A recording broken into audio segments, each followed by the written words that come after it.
Concluding with strengths and weaknesses of ecological models, there's a number of strengths. First, they are very comprehensive. So they do take into consideration every level of influence on health that there is.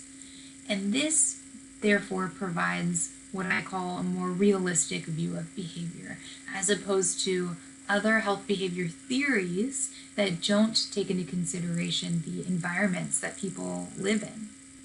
Ecological models also provide guidance for how to approach behavior change.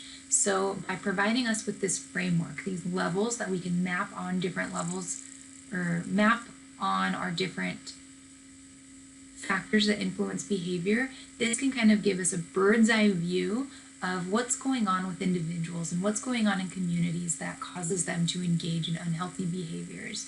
And from there, that can help us select different levels that we might want to intervene on.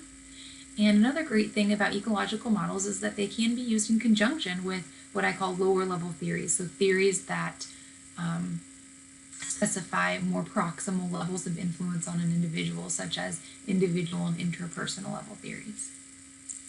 There are several notable limitations of ecological models. While different researchers have published different ecological models that specify specific constructs at each level specific to a behavior, such as in your book, there is an ecological model published specifying different factors that influence physical activity. In general, ecological models don't come with these constructs specified. It's up to the researchers to take each case and hone in on the specific factors that should be specified in the ecological models. And so, in general, ecological models are relatively vague. There's also not a great deal of understanding of how the different levels interact. We don't know when we start out using an ecological model or start developing an intervention, if the community level factors trump the interpersonal level factors or vice versa. We don't really understand how different levels interact, and part of this is because these interactions may be different in different communities or different behaviors.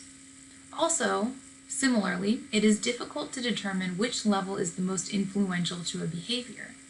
How we can do this is collect data about different levels of influence and statistically see which factors at which levels are the strongest predictors of different behaviors. However, it's not always easy to collect data on different factors.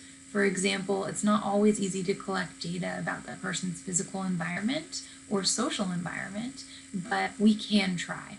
Another way that we can tease out which level is more or less influential to behavior is by testing different types of interventions. So maybe in a community we do an intrapersonal level intervention in half the people, and we do an interpersonal level intervention in the other half, and then we see which one worked better in terms of changing that population's behavior. Those are trickier study designs, but they can be done. And then finally, it is not typically feasible to conduct an intervention that addresses all levels of influence in an ecological model. That takes a huge amount of money, a huge amount of time, and it's just extremely difficult. However, it's not impossible.